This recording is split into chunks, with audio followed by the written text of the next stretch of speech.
비밀을 묻다. 서미의 프롤로그. 갑자기 핸들을 트는 바람에 자동차가 휘청거린다. 이럴 때가 제일 싫다. 그렇게 생각하며 그녀는 룸미러를 통해 이미 지나쳐온 도로를 흘낏 바라본다.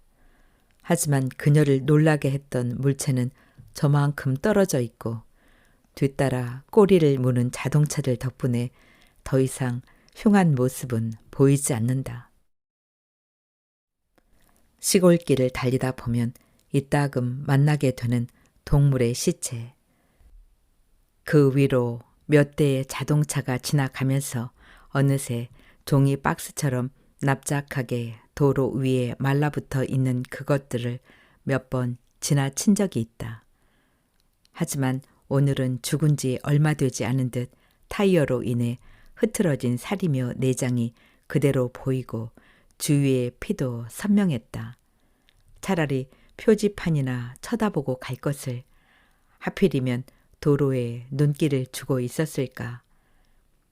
아주 짧은 시간 그 자리를 지나쳤지만 망막에 맺힌 그 모습은 오래도록 머리에 들러붙어 쉽게 떨어지지 않는다.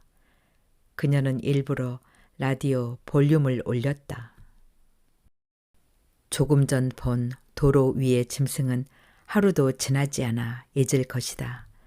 정작 머리를 떠나지 않고 있는 것은 어젯밤 일이 아닐까. 어젯밤 그녀는 사람을 죽였다. 아직 하루도 지나지 않았다. 끝까지 살아남으려고 아등거리던 그의 마지막 모습은 뇌 속을 헤집고 다니며 오래오래 그녀를 괴롭힐 것이다. 도로 위에 짐승이 죽은 건 우연이나 사고일 테지만 어젯밤 일은 명백한 살인, 정당방위였다거나 어쩔 수 없는 상황이었다거나 하는 식으로 변명할 여지도 없다. 그녀는 그를 죽이기 위해 오래전부터 계획을 세웠다. 그리고 그 일을 실행한 것이다. 그녀가 할 수 있는 변명이라고는 그가 짐승과 별반 다르지 않았다는 것, 아니 차라리 짐승보다 못하다고 해야 옳다. 그렇게 몇 번이나 마음속으로 자신의 행동을 합리화해 보려고 하지만 쉽지 않다. 그의 마지막 모습은 죽을 때까지 그녀의 머릿속에서 결코 떨어지지 않을 것이다. 시간의 바퀴에 눌리고 망각이라는 바람 속에 풍화된다고 해도 그 흉흉한 기운의 먼지들은 그대로 그녀의 뜨거운 혈관 속에 숨어 어느 순간 기습적으로 찬 기류를 만들어 그녀를 섬뜩하게 만들겠지. 그래, 그런 것까지 모두 고려해 보고 심사숙고한 끝에 내린 결론이다. 그녀는 애써 좋은 쪽을 생각해 본다. 그를 죽임으로써 이제 그녀는 사랑하는 사람을 지킬 수 있게 되었다. 사랑하는 이의 고통을 더 이상 보지 않아도 된다. 그리고 무엇보다 사랑하는 사람과 함께할 수 있게 되었다. 그녀의 사랑을 가로막을 어떤 장애물도 이제는 존재하지 않는 것이다. 살인을 계획하기 전 그녀는 몇 번이고 생각했다. 이것은 완전 범죄여야 한다. 애써 장애물을 치워버렸는데 이 일로 잡히거나 한다면 모든 건 수포로 돌아간다. 설령 남자의 시체가 발견된다고 해도 그녀나 그녀가 사랑하는 사람이 용의자가 되어서는 안 된다. 범인을 향하는 나침판을 다른 곳으로 돌려놓아야 한다. 그의 시체가 발견되지 않는다면 그 나침판은 쓸 일도 없겠지만 그렇지 않은 경우에라도 경찰은 고장난 나침판을 들고 범인을 찾아 나설 것이다. 그녀는 안전장치가 마련될 때까지 기회를 보며 기다렸다. 그리고 드디어 지난밤 기회가 왔다. 그녀는 그 기회를 놓치지 않았다. 하지만 남자를 죽이는 일은 생각보다 끔찍했다. 서울로 돌아와 가장 먼저 한 일은 세차였다. 타이어 틈 사이로 묻어 있을지도 모르는 짐승의 피와 살이 마음에 걸렸다. 거센 물줄기가 타이어에 묻어있던 흙먼지들을 씻어 주었다. 차를 타고 흘러내린 물은 하수도로 모여들었다. 세상의 모든 더러운 것들이 모이는 곳. 어느새 타이어는 말끔하게 닦여 촉촉한 물기만을 머금고 있다. 할 수만 있다면 그녀의 뇌도 꺼내서 주름진 골마다 새겨진 그 남자의 마지막 잔상들을 털어내고 맑은 물에 흘려보내고 싶다. 하지만 그 기억들은 씻어 버릴 수도 도려낼 수도 없다. 저 하수도처럼 끔찍한 기억들을 흘려보내고 눈에 띄지 않게 모아두는 곳은 없을까? 자동차에 올라탄 그녀는 가볍게 머리를 흔들고 담배를 꺼내 물었다. 인간의 더러운 기억들을 흘려보내는 하수도 같은 건 없다. 있다면 망각 같은 것 정도겠지. 담배에 불을 붙이고 한 모금 길게 빨아들였다. 니코틴은 그녀의 날카롭던 신경을 누그러뜨렸다. 그녀는 꺼두었던 휴대폰의 전원을 켜고 통화 버튼을 눌렀다. 이내 휴대폰에서 그녀가 기다리던 목소리가 흘러나왔다. 그 목소리를 듣고 있자니 그녀는 다시 한번 자신의 행동이 잘한 일이라는 생각이 들었다. 만나고 싶다는 이야기를 꺼내자 전화기 너머에서 잠시 침묵이 흘렀다. 하지만 이내 결심한 듯 알았다는 대답이 들렸다. 그녀는 하마터면 자신도 모르게 지난밤 일들을 털어놓을 뻔했다. 처음엔 당황하겠지만 곧 안도의 한숨을 쉬겠지. 그리고 앞으로 영원히 자유롭게 살 수 있다는 사실을 깨닫고는 기뻐할 테지. 하지만 그럴 수는 없다.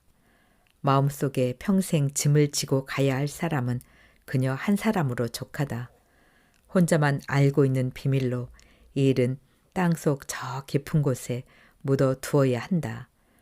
만날 약속 장소를 정하면서 그녀는 끊임없이 마음속으로 다짐했다. 사랑이라는 이름이 가벼워진 세상이지만 그녀에겐 달랐다. 그녀가 가진 사랑은 한 사람의 목숨보다 더 소중한 것이었다. 사랑하는 사람을 위해서라면 그녀는 못할 일이 없었다.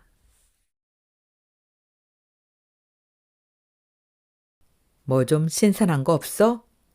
준비해간 기획안을 몇 장 들추어 보던 안 PD가 책상 위로 기획안을 던졌다.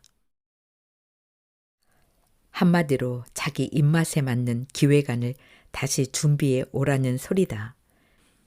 일주일 동안 고민하고 준비한 노력이 물거품이 되는 순간이다. 젠장, 여기가 시장이야? 신선한 거 찾게. 프로그램 기획까지 몽땅 작가에게 맡기고 그러고도 네가 PD냐? 속은 부글부글 끓어올랐지만 애써 표정을 감추었다. 별 수 없지. 칼을 쥐고 있는 건 그쪽이니까. 가을 개편으로 그나마 남아있던 마지막 일거리가 잘렸다. 데일리 정보 프로그램으로 일주일에 한 번 전국 사찰을 찾아다니며 사찰 음식을 소개하던 꼭지가 없어졌다.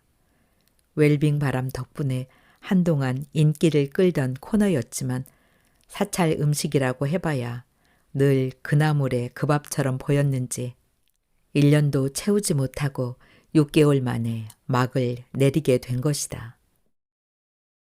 개편 때 새 프로그램으로 옮겨가지 못하면 6개월은 쉬어야 한다. 잡지에 인터뷰 기사도 쓰면서 아르바이트를 할 때는 그래도 형편이 나았지만 지금은 이 프로그램 하나가 유일한 수입원이다. 그 유일한 수입원마저 사라지게 되었으니 얼른 다른 일감을 찾아야 한다. 결국 안 PD에게 한마디에 쏘아주지도 못하고 다시 기획안을 만들어 오겠다고 얘기하고 방송국을 나섰다. 아직 여름의 끝자락이라 그런지 태양이 뜨겁다. 버스 정류장으로 걸어가다가 골라 먹는 재미가 있다는 아이스크림 가게로 들어갔다. 또 병이 도진 모양이다. 이렇게 기분이 바닥까지 가라앉아 있을 때는 차고 달콤한 아이스크림으로 속을 채워주어야 한다. 종업원은 당연하다는 듯 물어보지도 않고 포장을 해준다. 하긴 이렇게 큰 컵으로 아이스크림을 샀으니 가게 안에서 혼자 먹을 리는 없다고 생각했겠지. 결국 작은 콘을 하나 더 사서 입에 물고 가게를 나섰다. 버스 정류장으로 걸어가며 한 입 가득 아이스크림을 베어 먹던 나는 경찰서 앞에서 걸음을 멈추었다. 경찰서 입구 옆 게시판에 새 요인물이 붙었다. 나는 게시판 앞에 서서 아이스크림을 우물거리며 새로 붙은 요인물을 유심히 쳐다본다. 그곳에는 남자의 변사체가 적나라하게 총 천연색으로 인쇄되어 있다. 작년부터 생긴 나의 버릇. 이따금 지명 수배된 사람들의 사진을 쳐다보면서 그들의 죄목과 나이 등을 통해 나와는 상관없는 범죄의 세계에 살고 있는 사람들을 보곤 한다. 동료들은 왜 그런 것에 호기심을 가지고 있는지 의아해하지만 몽따주라는 프로그램을 한 뒤로는 그냥 지나칠 수가 없게 되어버렸다. 때로는 죄목이 적힌 곳을 손으로 가리고 얼굴만으로 그가 저지른 죄를 맞춰보기도 하지만 대개는 빗나갔다. 순진해 보이는 청년의 얼굴 밑에 강간, 살인 등 강력 범죄 내용이 올라와 있는 것을 보면 따로 범죄형이라고 정해진 얼굴은 없는 듯 했다. 미국의 유명한 연쇄 살인범 테드 번디도 얼마나 말끔한 얼굴인가. 아마도 그래서 더 피해자에게 접근하기 쉬웠던 것이겠지. 새 요인물은 안성근교 저수지에서 변사체가 발견되었으며 그의 신원을 알고 있는 사람을 찾고 있다는 내용이었다. 알몸의 남자는 물에 퉁퉁 불어 얼굴을 알아보기 힘들 정도다. 사진 속 남자를 알고 있는 사람이 이 요인물을 볼 확률은 얼마나 될까? 그리고 그 누군가가 사진 속 남자를 알아볼 가능성은? 생기가 사라진 몸뚱어리, 거기다 옅은 잿빛이 도는 금방이라도 터질 듯 부풀어 오른 얼굴, 감은 눈, 이런 사진이라면 가족이라고 해도 유심히 보지 않으면 그냥 지나칠 수 있을 것 같다. 하지만 나는 그를 알아볼 수 있었다. 이미 2배쯤 불어버린 몸이나 얼굴은 물론 내가 알던 사람과 전혀 닮지 않았지만 그의 어깨에 새겨진 작은 문신은 한눈에 알아볼 수 있었다. 그 문신은 바로 나와 함께 새겼던 것이다. 내 어깨에도 같은 문신이 있다. 그와는 3개월 전에 헤어졌다. 그 사이 무슨 일이 있었기에 그는 이렇게 변사체가 되어 경찰서 게시판에 올라오게 되었을까. 한 손에 들고 있던 아이스크림이 녹아 손가락 사이로 흘러내리는 것도 느끼지 못한 채 아영의 얼굴을 떠올렸다. 그녀에게 전화를 해주어야겠지. 아니다. 섣불리 전화를 해서 이미 죽은 그와 나의 관계를 의심받을 필요는 없다. 차라리 경찰서로 전화를 해 신원을 알려주는 게 나을 것 같다. 그럼 당연히 아영에게 연락이 갈 테니까. 남편이 이렇게 변사체가 되었다는 걸 알면 그녀는 어떤 표정을 지을까. 문득 아영의 얼굴을 직접 확인하고 싶은 충동을 느꼈다. 충격으로 얼어붙을 그녀의 얼굴을 상상하자 나도 모르게 입가에 미소가 스며들었다. 우울하던 기분은 어느새 사라지고 없었다. 하나의 즐거움을 얻기 위해서는 하나의 고통을 감수해야 한다. 머릿속에 든 것이라고는 남편과 아이들 교육, 아파트 평수밖에 없는 아줌마들을 만날 생각을 하니 벌써부터 속이 메스꺼렸다. 하지만 어쩔 것인가. 그것 때문에 아영의 얼굴을 직접 보는 즐거움을 포기할 수는 없는 일. 나는 서둘러 그녀들이 가장 선망할 옷으로 갈아입었다. 화려한 싱글, 사회생활에서 성공한 활기차게 사는 프리랜서의 모습을 보여주어야 한다. 방송국에 갈 때는 잘 입지도 않는 깔끔한 정장으로 갈아입으니 영안실이 아니라 결혼식이라도 가는 것 같았다. 병원 영안실은 들어서는 그 순간부터 사람을 압도하는 분위기를 띠고 있었다. 바닥에는 고급스러운 대리석이 깔려 있었고 벽은 짙은 갈색 오크로 장식되어 무게감을 더했다. 아영의 남편인 김기환의 영안실은 그중 가장 큰 특실에 마련되어 있었다. 들어가는 입구부터 양 옆으로 세워진 화환들이 수십 개는 좋게 되어 보였다. 이미 죽은 사람을 위해 그만큼 많은 돈을 들인다는 게 우습게 느껴졌다. 이런 건 죽은 이를 위한 게 아니지. 살아있는 자들, 남은 자들의 자기 위안인 거야. 당연한 일이겠지만 영안실에 마련된 영정은 경찰서 게시판에 붙어있던 팅팅 부른 얼굴이 아니었다. 사진 속 김기환은 성공한 40대 초반의 사업가다운 얼굴을 하고 있었다. 내 눈은 서둘러 아영을 찾았다. 하지만 그녀를 발견한 순간 나는 알지 못할 배신감을 느꼈다. 그녀는 영화 속에서 범직한 미망인의 모습 그대로였다. 아무런 장식이 없는 검은 원피스와 네크라인에 적당히 자리 잡은 진주 목걸이는 미망인의 매력을 한껏 과시하고 있었다. 상복을 입는 와중에도 진주 목걸이를 찾아 걸 여유가 있다니 넌 여전히 너무 침착하고 지나치게 단정하군.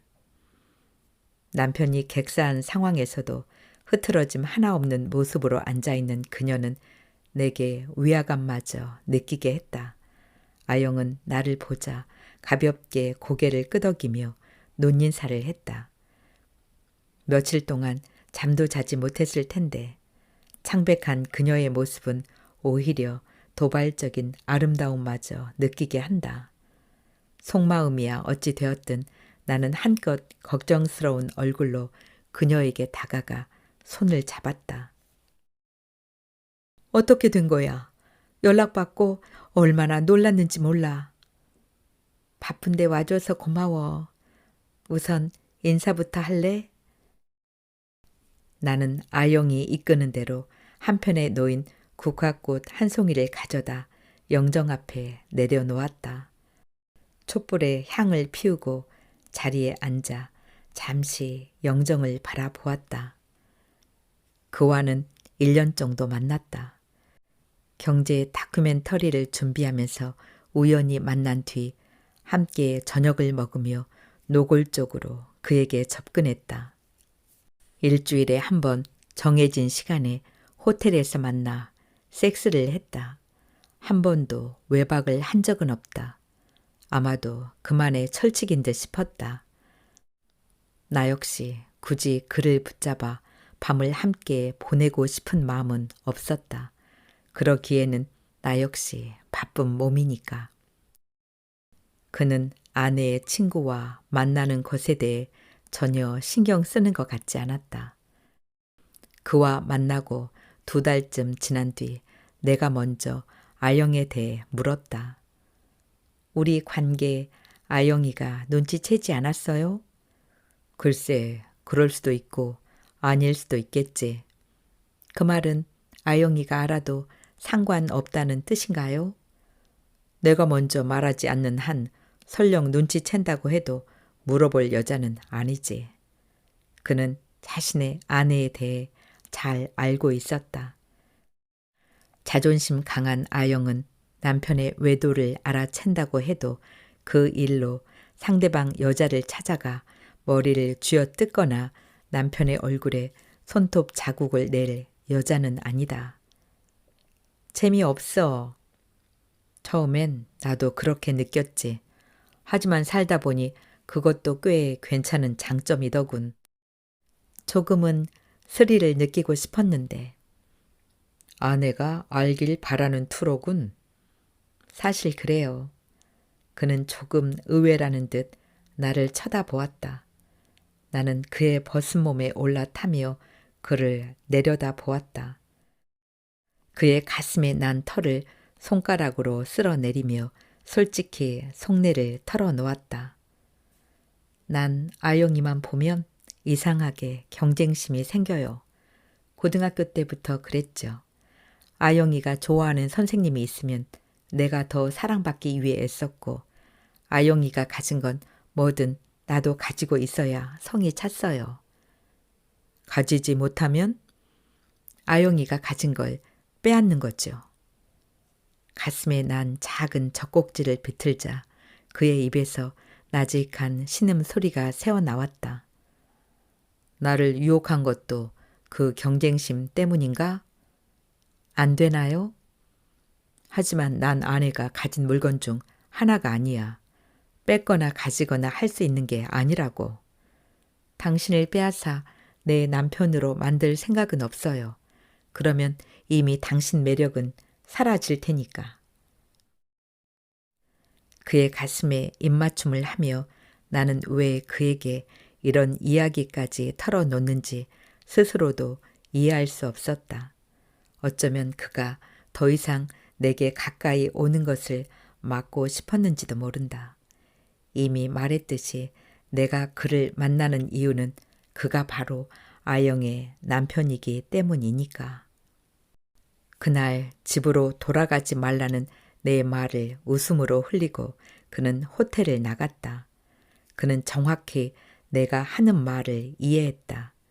아영의 남편으로 충실한 모습을 보이는 한 나는 끊임없이 그를 유혹할 것이다. 하지만 그런 나의 호기는 오래가지 않았다. 일 때문에 바빠지기도 했지만 차츰 김기환이라는 남자에 대한 흥미도 없어졌다. 그는 내가 원하는 만큼 호락호락하지도 않았고 나 말고도 만나는 여자가 있는 것 같았다. 아영이 탐내는 물건이라면 모를까. 그렇지 않은 경우라면 굳이 시간 낭비할 필요가 없었다. 누군가 뒤에서 장기침을 하는 소리에 정신이 들었다. 나를 내려다보며 웃고 있는 그의 얼굴을 쳐다보던 나는 그제야 자리에서 일어났다. 나 때문에 문상객들이 한참 밀려 있었다. 친구 남편에게 하는 문상치고는 지나치게 길었지만 아영은 차분히 내 손을 잡으며 고맙다는 인사를 했다. 그녀는 이미 알고 있는 것일까? 어쩌면 그럴지도 모른다는 생각이 들었다. 식사라도 하고 가. 그렇지 않아도 다른 친구들이 너 오길 기다리고 있어. 그녀는 문상객들을 맞아야 한다며 잠시 뒤 식당으로 내려오겠다고 했다. 나는 아영이 알려준 대로 계단을 내려가 식당으로 향했다. 안으로 들어서자마자 낯익은 얼굴들이 손을 흔들며 자리를 만들고 음식을 내오느라 소란을 피웠다. 야, 너 얘기 들었어? 아영이 신랑 그냥 죽은 게 아니라 누군가 죽인 거란다. 아영의 얼굴을 봤음에도 굳이 식당에 내려온 이유가 바로 이거였다. 그녀들은 내가 자리에 앉기가 무섭게 그동안 영안실 주변에 떠돌던 소문들을 한꺼번에 쏟아내기 시작했다. 그 얘긴 어디서 들었어? 놀라지도 않네. 아직 죽을 나이는 아니고 병 걸렸다는 얘기도 들은 적 없으니 사고 아니면 사건이지. 기집애 여전하구나. 아무튼 아까 형사가 다녀갔거든. 아영이한테 물어보는 게 아무래도 심상치 않더라. 원래 살인 사건은 범인이 주변 인물일 가능성이 제일 많다잖아. 그럼 아영이를 의심한다는 얘기야? 심하다. 설마 남편인데 죽이기야 했겠니? 모두의 시선이 한꺼번에 형주에게 쏠렸다. 이따금 맹하게 혼자 못 알아듣고 있다가 뒤늦게 깨닫고는 이미 지나간 화제를 반복해서 이야기하는 버릇이 있다. 넌 네 남편을 죽이고 싶다는 생각 안 해봤어? 그런 생각을 왜 해? 남편이 죽으면 돈은 누가 버는데? 한심하긴. 이러니까 네가 형광등 소리를 듣는 거야. 지금 아영이 앞으로 굴러 떨어질 재산이 얼마나 되는 줄 알아? 역시 수리의 밝은 혜영이 돈 이야기를 꺼낸다. 나 역시 궁금하던 차라 그녀의 입에서 다음 이야기가 나오기만을 기다렸다. 자그마치 70억이란다. 70억. 뭐? 70억? 정말이야? 다들 70억이라는 말에 놀라 다음 말을 잊지 못하고 서로 얼굴을 쳐다본다. 그래, 그 정도면 저질러 볼 수도 있겠다는 표정들이다. 굳이 물어보지 않아도 모두들 머릿속으로 정신없이 계산기를 두드려 보고 있을 것이다. 그것도 건물같이 알려진 것만 어림잡은 거고 주식이나 그런 건 전혀 계산하지 않은 거야. 얘기 듣기로 주식도 꽤 있다고 하던데 그럼 100억이 넘을지도 모르는 얘기지. 더 이상 숫자가 무의미해졌다. 모두들 얘기할 기분이 아닌지 입을 다물었다. 겉으론 태연한 척하고 있었지만 나 역시 그녀들만큼이나 충격이었다. 머릿속으로 조금 전 영안실에서 만난 아영의 얼굴이 스치고 지나갔다. 진주 목걸이를 만지작거리며 침울한 표정으로 있던 그녀는 어느새 나를 바라보며 미소를 지어 보이고 있다. 그럼 한참의 침묵 끝에 형주가 입을 열자 다들 그녀에게 시선을 보냈다. 그래서 아영이가 남편을 죽인 거야? 그래도 돈을 받을 수 있나? 형주의 그 말이 내 가슴 속에서 먹물처럼 번지기 시작했다. 그제야 뭔가 이상하다는 생각이 들었다. 아무리 침착하기로 유명한 아영이지만 남편의 죽음 앞에서도 거울 속에 자신을 바라보며 진주 목걸이를 걸고 온 매무새를 다듬을 여유가 있었다는 건 뭔가 부자연스럽다. 형주의 말에 둘러앉은 친구들은 서로 시선을 맞추며 동의를 구하고 있었다. 사실이 어떤지는 중요하지 않다.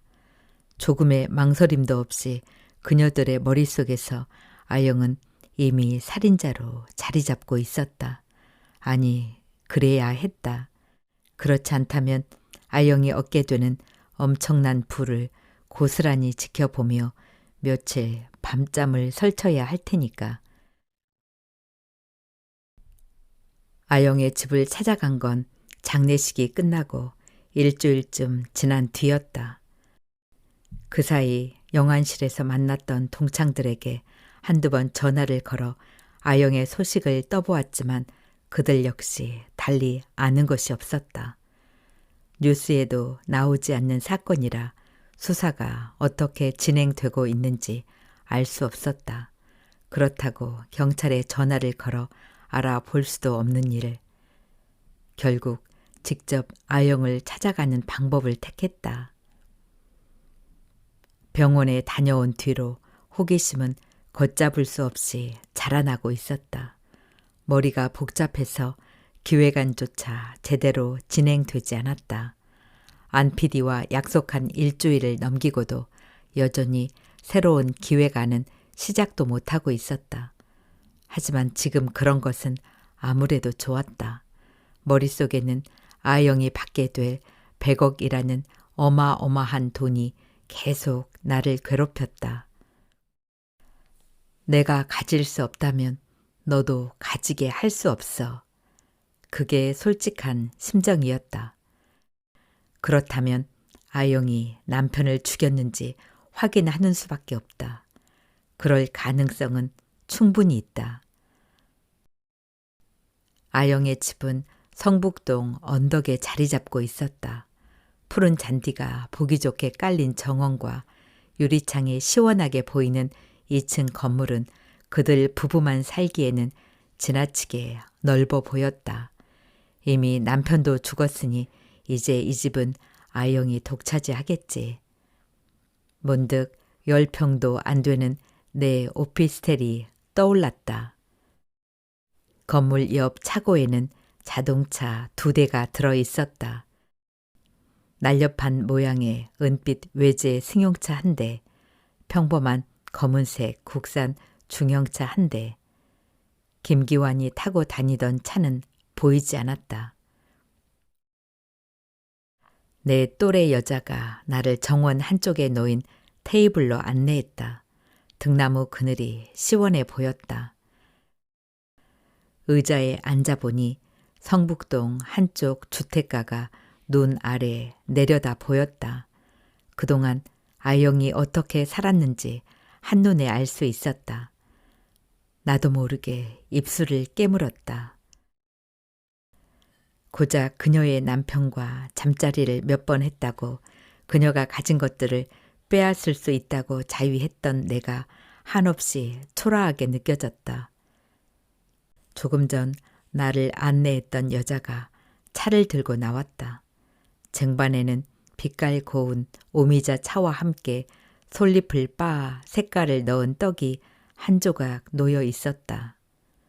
꽤나 정성이 들어간 음식을 보자 아영의 야무진 살림살이가 느껴졌다.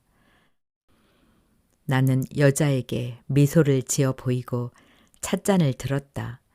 여자는 아영이 손님을 만나고 있다면서 곧 끝날 거라고 했다. 고개를 돌려보니 정원을 향해 열린 대형 유리문 너머로 거실에 앉아있는 아영의 모습이 보였다. 그녀의 앞에는 낯선 남자가 가방을 들고 일어서고 있었다. 남자를 따라 나온 아영은 대문에서 그를 배웅하고 곧 나를 안으로 데리고 들어갔다.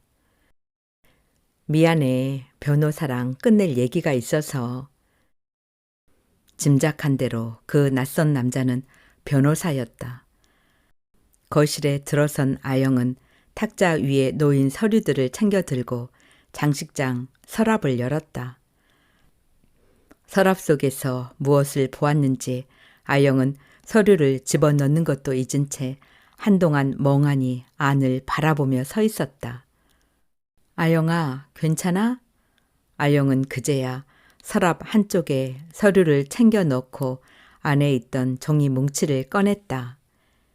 이제 이런 건 소용없겠지? 아영의 손에 들린 건 실종자를 찾는다는 요인물이었다. 거기엔 양복을 말끔하게 차려입은 김기환의 모습과 마지막 옷차림에 대한 설명이 있었다. 이거라도 붙여볼 걸 그랬어. 그랬으면 좀 더 빨리 찾을 수도 있었을 텐데. 만약 이게 연기라면 아영은 금방이라도 멜로 드라마의 주인공을 할 수 있을 정도였다. 어느새 두 눈 가득 눈물이 그렁그렁 맺혀서 두루루 흘러내릴 것만 같았다. 미안해. 이제야 실감이 나는 모양이야. 요즘 그이와 관련된 것만 보면 늘 이래. 언제부터 연락이 안 된 거야? 두세 달 됐나 봐. 외박이란 건 출장 말고는 한 적이 없는 사람이라 이틀 뒤에 바로 경찰에 신고했지. 하지만 경찰에서는 좀 더 기다려 보란 말밖에 없더라. 사업하는 사람이니까 갑작스럽게 출장 갔을 수도 있고 또 복잡한 일 때문에 며칠 바람을 쐴 수도 있는 거 아니냐면서. 그렇다면 나와 헤어지고 얼마 되지 않아 실종되었다는 얘기다. 그리고 그는 누군가에게 살해된 것이다. 경찰에서는 뭐래? 뭐? 지금 이런 말 하면 그렇지만 병원에서 누군가 살인 사건이라고 한 걸 들어서. 범인은 잡았어? 이제 와서 범인을 잡는다고 해도 뭐가 달라지지? 순간 나를 쳐다보는 아영의 눈빛이 차갑게 변해 있어서 나도 모르게 말을 더듬었다. 아니 난 그래도 누가 왜 죽였는지는 알아야 할 거 아니야? 그래야 네 신랑도 편히 눈을 감지. 그럼 넌 누가 이유가 있어서 우리 남편을 죽였다는 거니? 세상에 어떤 이유가 있어야 사람을 죽일 수 있는 건데? 아영아. 갑자기 흥분하며 언성을 높이는 그녀를 보자 어떻게 반응해야 할지 알 수가 없었다. 20년 가까이 그녀를 알아왔지만 이런 모습은 처음이었다. 내가 말을 잘못한 건가? 몇 번 생각해 보았지만 딱히 걸리는 것도 없었다. 주방에서 과일을 준비하던 여자가 급하게 나와 아영을 안더니 등을 쓰다듬어 주었다. 괜찮아 아영씨. 진정해. 잠깐 들어가서 누워 있을래? 여자는 아영을 데리고 방으로 들어가더니 침대에 눕히고 달랬다. 아영은 여자의 말에 어린아이처럼 순순히 따랐다. 아영이 눈을 감는 것을 보고 여자는 살그머니 방을 나와 문을 닫았다. 말이 지나치셨네요. 그렇지 않아도 경찰에서 그런 식으로 의심을 해서 신경이 무척 날카로워져 있었는데. 그제야 왜 아영이 그렇게 흥분했는지 알 것 같았다. 경찰 역시 남편의 막대한 유산을 받게 된 아영에게 가장 먼저 의심의 시선을 준 모양이다. 죄송하지만 이만 가주셨으면 좋겠네요. 아시다시피 지금 정신적으로 좀 힘든 때라서. 나 역시 아영의 히스테릭한 반응에 놀라고 있던 터라 서둘러 가방을 챙겨 일어났다. 오늘 방문으로 얻은 것은 아무것도 없었다. 너무 성급했던 모양이다. 그 이야기부터 꺼내는 게 아닌데. 후회가 밀려들었지만 이미 늦은 일. 여자가 대문까지 뒤따라 나왔다. 대문 앞에서 인사를 하던 나는 문득 그녀의 정체가 궁금해졌다. 처음엔 일하는 사람쯤으로 생각했지만 조금 전 아영을 대하는 걸 보니 그건 아닌 것 같다. 저 아영이 하고는 어떻게 되세요? 그냥 좀 아는 언니예요. 네. 그녀에게 가볍게 인사를 건네고 대문을 나섰다. 걸음을 때려다 뒤를 돌아보니 정원으로 걸어가고 있는 여자의 모습이 철창 사이로 보였다. 왠지 자꾸 여자가 마음에 걸린다. 이 개운치 않은 느낌은 무엇일까? 공주 대원사 촬영본을 프리뷰하고 나니 9시가 조금 넘었다. 이번 주 방송 가 편본을 들고 조연출이 나타났다. 이제 대본을 써야 한다. 새벽이나 돼서 끝나겠지. 차라리 일에 매달릴 수 있어 다행이라는 생각이 들었다. 여전히 아영의 일은 머리 한편을 떠나지 않고 있었지만 잠시 생각을 정리할 필요가 있었다. 섣불리 덤볐다간 지난번처럼 낭패를 당할 수도 있다. 가 편본 테이프를 편집기에 넣고 돌리자 수원 용주사의 전경이 나타났다. 가을 정취를 느낄 수 있는 국화전과 두부 소박이가 오늘의 메뉴. 잠시 주지 스님과 가을 먹을거리에 대한 이야기를 나누는 장면이 나왔다. 생활의 지혜, 이를테면 솔잎이나 떡갈나무 잎을 넣고 찐 떡은 음식이 상하는 시기를 늦추어 준다는 얘기. 대개 사찰 음식은 제철 음식이고 각고장 특산물을 주로 쓴다는 얘기 등등. 겨울을 나는 사찰 음식은 색다른 아이템인데 그걸 할 수 없다니 아쉬운 생각이 들었다.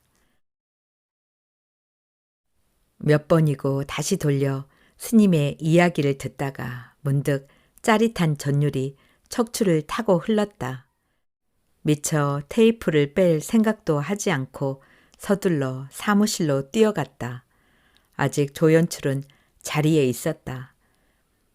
우리 3개월 전에 입장 쪽 촬영한 거 있죠? 입장? 없는데요? 청룡사인가 하는 절 있었잖아요. 청룡사? 아, 거기? 거기 안성이잖아요. 입장면하고 가깝지만 행정구역상 안성이에요. 그건 왜요? 확인할 게 있어서요. 편집본 말고 촬영본 몽땅 다 필요해요. 촬영본까지요? 그건 지웠을지도 모르는데. 가슴이 철렁했지만 다행히도 수납장 속에 촬영본 테이프 7개가 전부 보관되어 있었다. 테이프를 들고 나오려고 하자 조연출이 뒤에서 소리쳤다. 내일 아침까지 대본 나와야 돼요? 10시에 녹음실 잡아놨어요. 알았어요. 건성으로 대답하고 서둘러 편집실로 돌아왔다. 용주사 풍경은 여전히 모니터에 정지되어 있었다.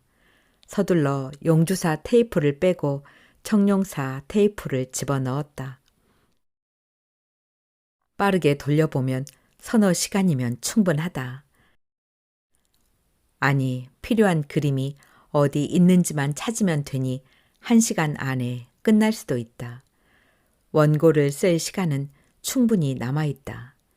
나는 조심스럽게 조그 셔틀을 돌렸다. 입장면을 지나 지방 도로를 달리다 청룡 저수지를 끼고 들어가면 청룡사가 나온다. 인트로에서 쓸 그림으로 청룡 저수지와 청룡사로 향하는 풍경들이 몇 분 담겨 있다. 빠르게 지나는 그림들을 보자 촬영하던 날의 일들이 하나씩 떠올랐다. 다음으로 청룡사 내부에 들어가면서 찍은 그림들이 이어졌다. 사찰 입구에 세워진 자동차들이 언뜻 스치고 지나갔다. 얼른 조그 셔틀을 되돌렸다. 사찰 내방객들을 위해 마련된 주차장에는 자동차 서너 대가 주차되어 있었다. 그중 하나인 검은 중형차가 화면에 비치자 재빨리 조그 셔틀을 눌렀다. 화면이 정지되고 중형차의 번호판이 보인다. 아영의 집에서 보았던 검은 중형차와 같은 번호였다. 0123. 한번 보면 절대 잊을 수 없는 숫자. 덕분에 짧은 순간 스쳐본 번호판이었지만 분명하게 기억하고 있었다. 머릿속으로 무수한 생각들이 피어올랐다가 사라졌다. 아영이 청룡사에 있었던 것일까? 그렇다면 내가 못 봤을 리 없는데. 촬영팀이 하루 종일 청룡사 촬영을 하는 동안 나도 계속 그곳에 함께 있었다. 이미지 컷을 위한 촬영에는 굳이 내가 붙어 있을 필요가 없어서 산책로와 사찰 주변을 산책했다. 테이프 몇 개는 빠르게 넘겨버렸다. 그리고 대웅전에서 찍은 장면이 나오는 순간 예감이 맞았다는 것을 확인할 수 있었다. 대웅전 기둥 뒤로 스님과 이야기를 나누며 걸어 나오는 여자의 모습이 보였다. 그녀는 아영의 집에서 본 바로 그 여자였다. 아영과 여자 사이에 하나의 직선이 그어진다. 또 다른 직선이 기황과 여자 사이에 그려진다면 여자를 사이에 두고 아영과 기환의 직선이 완성된다. 어쩌면 아영은 자기 손에 피를 묻히지 않고 여자를 이용해 기환을 죽였을지도 모른다. 기환의 시체가 발견된 곳은 안성 부근 저수지라고 했다. 정확히 어느 저수지인지 확인할 필요가 있었다. 얼른 취재 수첩을 뒤져보았다. 다행히 몽따주란 프로그램을 하면서 알게 된 서군 형사의 전화번호가 남아 있었다. 그에게 부탁을 하면 의심받지 않고 원하는 정보를 얻을 수 있을 것이다. 아영에게 내밀 히든 카드는 준비된 셈이다. 초인종을 누르자 여자의 목소리가 흘러나왔고 아영은 외출 중이라고 했다. 아영을 만나기 전에 이 여자에게 먼저 확인해 보는 게 나을지도 모르겠다 싶어 차라리 다행스러웠다. 잠깐 할 이야기가 있다고 문을 열어달라고 했다. 잠시 후 대문이 열리고 좁은 틈 사이로 여자의 얼굴이 보였다. 그녀의 눈에서 나를 경계하는 기색을 읽을 수 있었다. 무슨 얘기죠? 잠깐이면 돼요. 설마 대문 앞에 세워놓고 얘기를 하라는 건 아니죠? 여자는 망설이다가 결국 문을 열어주었다. 거실로 들어서자 마치 내가 주인인 듯 소파 중앙에 앉으며 그녀에게 물을 청했다. 방 안을 둘러보던 나는 콘솔 위에 놓인 사진에 시선을 멈추었다. 아영이 여자와 다정하게 찍은 사진이었다. 배경으로 봐서 파리 시내인 듯 했다. 지난번에 실례가 많았어요. 전 일하는 사람인 줄 알고. 아영이는 어떻게 알게 되신 거예요? 여행에서 만났어요. 보름 동안 유럽 여행을 했는데 같은 방을 썼죠. 혼자 온 사람은 아영 씨와 나밖에 없어서 자연히 친해졌죠. 여자가 쟁반을 들고 거실로 들어섰다. 쟁반에는 녹차와 한과가 놓여 있었다. 물 한 잔이면 되는데 손님 대접을 그렇게 할 수는 없죠. 맞은편에 자리를 잡고 앉은 그녀를 바라보며 어떻게 이야기를 꺼낼까 머리를 굴렸다. 아직 여자와 아영이 어느 정도로 친밀한지, 둘 사이에 어떤 거래가 오갔는지 확실하지 않은 상태여서 쉽게 이야기를 꺼낼 수가 없었다. 우선 여자를 떠보기로 했다. 지난번에 볼 때도 그렇고 어딘가 낯이 익다 싶어요. 그래요? 짧은 대답. 이래서는 원하는 것을 얻어낼 수가 없다. 나는 좀 더 발을 담가 보기로 한다. 혹시 청룡사라는 절에 가신 적 없으세요? 거기서 본 것 같은데. 순간 여자의 눈초리가 잠깐 올라가는 것을 느낄 수 있었다. 그래, 그거야. 서서히 반응을 보이라고. 여자는 잠시 생각하는 듯 고개를 기울이더니 나를 바라보았다. 그게 어디 있는 절이죠? 전 간 적이 없는데. 그래요? 이상하군요. 분명 거기서 봤는데. 청룡사는 행정구역으론 안성에 포함되어 있지만 사실 입장면에서 더 가깝죠. 청룡사 앞에는 청룡저수지라고 하는 꽤 큰 저수지가 있어요. 아시죠? 아영의 남편 김기환 씨의 변사체가 발견된 바로 그 저수지예요. 여자는 입을 꼭 다물고 나를 노려보았다. 흔들리는 눈동자 속에서 그녀가 얼마나 당황하고 있는지 느낄 수 있었다. 왜 나한테 그런 얘기를 하는 거죠? 호기심 때문이라고 할까? 아영의 남편이 실종되던 당시 그의 시체가 떠오른 장소에서 멀지 않은 곳에서 당신을 봤어요. 뭔가 우연치고는 너무 맞아 떨어지는 것 같지 않아요? 잘못 본 거겠죠. 난 거기 간 적이. 여자의 말이 끝나기도 전에 나는 가방에서 테이프를 꺼내 탁자 위에 올려놓았다. 여자는 채 말을 끝내지도 못하고 입을 벌린 채 테이프와 나를 번갈아 쳐다보았다. 어느새 그녀의 얼굴은 파리하게 변해 있었다. 마침 촬영이 있어서 그곳을 찍고 있었어요. 김기환 씨가 실종되던 때 당신은 그곳에 있었어요. 이 정도면 경찰에게 보일 증거로 충분하지 않을까요? 여자는 자리에서 일어나더니 주방으로 가 와인잔 가득 붉은색 와인을 따라왔다. 아무래도 목이 마른 모양이었다. 그렇기도 하겠지. 이런 식으로 알리바이가 깨질 거라고는 예상도 못했을 테니까. 정말 이러고 싶지는 않았는데. 알아요. 나도 당신을 경찰에 넘기고 싶지는 않아요. 모든 건 아영이가 시킨 일일 테니까. 여자는 뜻밖이라는 듯 나를 빤히 쳐다보았다. 그리고 아영 역시 경찰서로 보내고 싶지도 않고요. 내가 원하는 건 그건 굳이 당신에게 얘기할 필요가 없겠군요. 아영인 언제 돌아오나요? 여자는 마음을 가라앉히려는 듯 잔에 남아있는 와인을 천천히 들이켰다.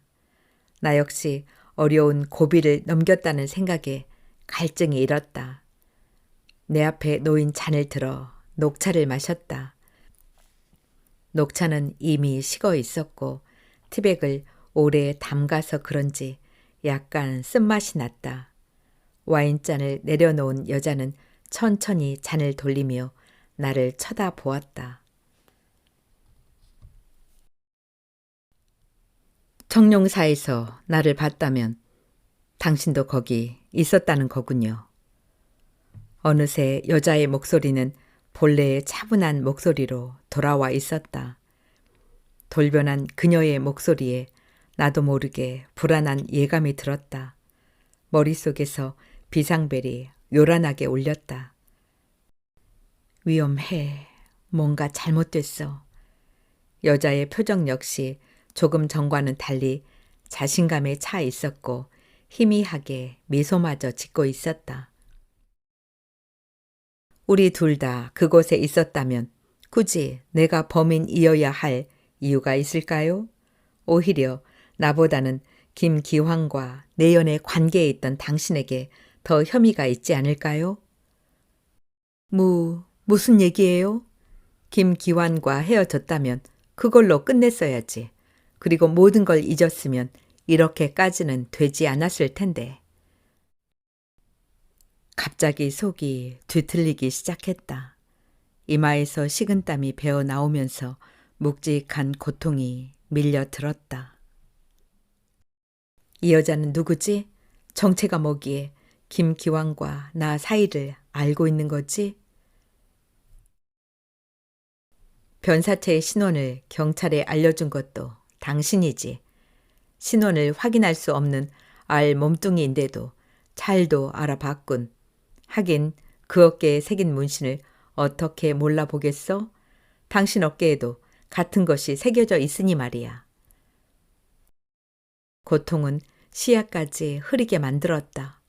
정신을 차리려고 손등을 깨물었지만 몸 안에서 전해져 오는 고통에 비하면 그것은 아무것도 아니었다.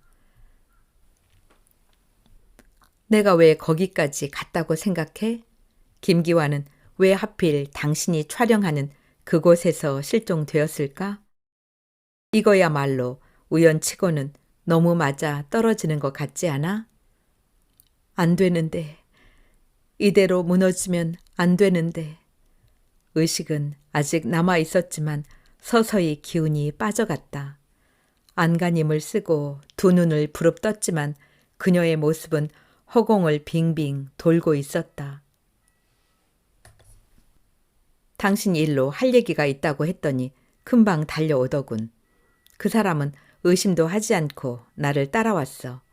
사람들 눈에 띄지 않을까 걱정했지만 다행히 주변엔 아무도 없었어. 이야기를 하면서 음료수 한 잔을 먹이는 건 간단했어. 지금의 당신처럼 말이야. 몸이 의지와 상관없이 탁자 옆으로 쓰러졌다. 그 바람에 내가 마시던 녹차 잔이 바닥에 떨어졌다. 녹차의 쓴맛이 아직도 입안에 남아있다. 그제야 나는 죽음을 예감할 수 있었다.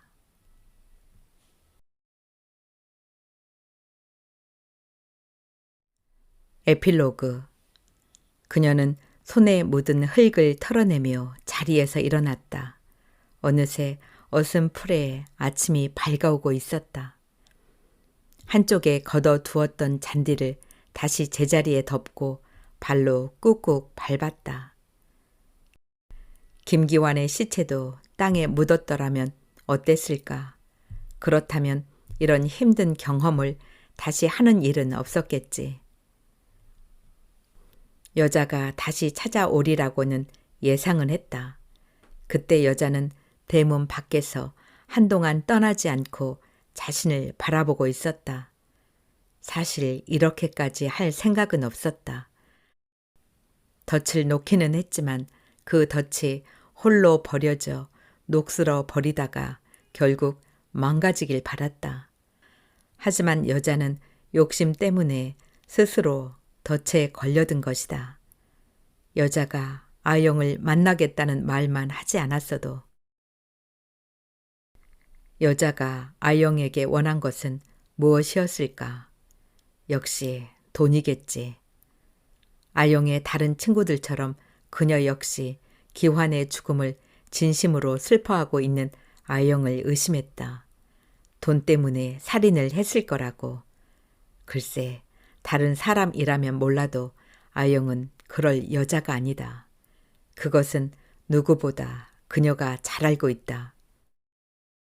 유럽 여행길에서 아영과 처음 만났을 때부터 지금까지의 일들이 슬라이드처럼 하나둘 그녀의 머릿속에 떠올랐다 사라졌다. 프라하의 호텔은 너무 추웠다. 난방도 제대로 되지 않은 방에서 그녀와 아영은 와인 2병을 비우고 한 이불 속에서 잠이 들었다. 잠결에 아영의 탐스러운 젖가슴으로 손이 닿았고 그 따스하고 매끄러운 감촉에 자신도 모르게 키스를 했다. 아영은 낮은 신음 소리로 키스를 받아들였고 그녀의 머리카락을 만지며 입술을 찾았다. 뜨거워진 몸은 서로의 손길과 입술이 필요했다. 어느 순간 정신을 차린 아영이 그녀의 눈을 바라보며 잠시 주저하는 빛을 보였지만 그대로 멈추기에는 이미 늦어버렸다는 것을 서로 확인할 수 있었다. 프라하에서 겪은 경험으로 아영은 자신의 성 정체성에 대해 비로소 깨닫게 되었고 여행하는 동안 그것을 자연스럽게 받아들였지만 서울에 돌아오자 모든 것이 달라졌다. 아영은 그녀를 만날 때마다 남편과 헤어지겠다고 말을 했다. 하지만 남편은 아영의 말을 듣지 않은 듯 했다. 그와 헤어지기 위해 사실을 얘기할 수는 없었다. 7년 넘게 함께 산 남편에게 그런 말을 한다는 것은 너무나 가혹한 일이라고 했다. 더 이상 자세한 이야기를 하지 않았지만 그 뒤로 아영의 결혼 생활은 어려움이 많은 듯 했다. 남자는 잠자리를 피하는 아영에게 폭력까지 휘두른 모양이었다. 아영의 몸에 난 상처를 보았을 때 그녀는 깨달았다. 더 이상 아영을 내버려 둘 수 없다. 그녀 자신이 평생 무거운 짐을 짊어지고 살게 된다고 해도 아영을 위한 일이라면 기꺼이 할 각오가 되어 있었다. 무엇보다 다행스러운 것은 아영이 어젯밤 집을 비운 일이다. 그렇지 않았다면 그녀가 저지른 일을 아영도 알게 되었을 것이고 마음이 여린 아영은 죽을 때까지 죄책감에 시달렸을 것이다. 하지만 그보다 더 두려운 것은 아영이 그녀가 한 일을 알고 떠나버릴 수도 있다는 사실. 그래서 더더욱 이 비밀은 혼자 묻어두어야 한다. 새로 깐 잔디에 물을 주며 그녀는 생각했다. 남편의 흔적이 남아있는 이 집은 아영에게 나쁜 기억을 떠올리게 할지도 몰라. 어디가 좋을까? 지중해 바다를 보며 아영이 말했지. 난 바다가 보이는 곳에서 살고 싶어. 그래, 그녀가 돌아오는 대로 한적한 바닷가를 찾아보자. 설마 발밑에 묻힌 이 여자가 차갑고 어두운 땅속을 헤엄쳐 그녀가 살게 될 바다로 떠오르는 일은 없을 테지. 생각만으로도 살갗에 소름이 돋았다. 그녀는 서둘러 연장을 치우고 집 안으로 들어갔다. 어서 빨리 뜨거운 물에 몸을 담그고 싶었다. 며칠 뒤 아영은 경찰서에서 연락을 받았다. 버려진 김기환의 자동차를 광주에서 발견했다는 것이다. 자동차에 남겨진 지문으로 보아 범인은 2명 이상이며 그들은 안성에서 김기환을 죽이고 시체를 저수지에 버린 뒤 자동차를 타고 전국을 돌다가 결국 차를 버리고 도주한 것으로 보인다고 했다. 아영은 경찰서에 찾아가 자동차를 인계받았다. 남편의 자동차가 확실했다. 경찰서를 나오며 아영은 다시 한번 남편의 수사로 바쁜 형사들에게 인사를 했다. 경찰서 게시판에는 실종자를 찾는 새 요인물이 붙었지만 아영은 알지 못한 채 경찰서를 떠났다.